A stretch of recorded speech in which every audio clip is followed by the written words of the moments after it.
مشروبات میں آپ صلی اللہ علیہ وآلہ وصحبہ وسلم جنرلی ٹھنڈا میٹھا پانی پسند فرماتے تھے اور دودھ کی لسی بھی آپ کو پسند تھی۔ نبی سلام علیک یا رسول۔ گوشت میں آپ صلی اللہ علیہ وآلہ وسلم کو سب سے زیادہ بکری کی دستی کا گوشت پسند تھا۔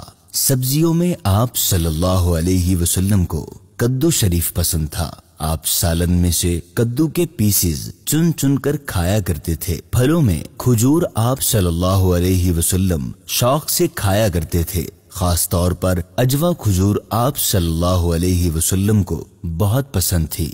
کپڑوں میں آپ صلی اللہ علیہ وسلم کو سفید رنگ پسند تھا۔ نبی کریم صلی اللہ علیہ وسلم مشک و عنبر کی خوشبو استعمال فرمایا کرتے تھے۔ سواری میں آپ صلی اللہ علیہ وسلم نے گھوڑے بھی پسند فرمائے۔ نبی سلام علیک یا رسول، سلام علیک یا حبیب، سلام علیک صلوات اللہ علیک۔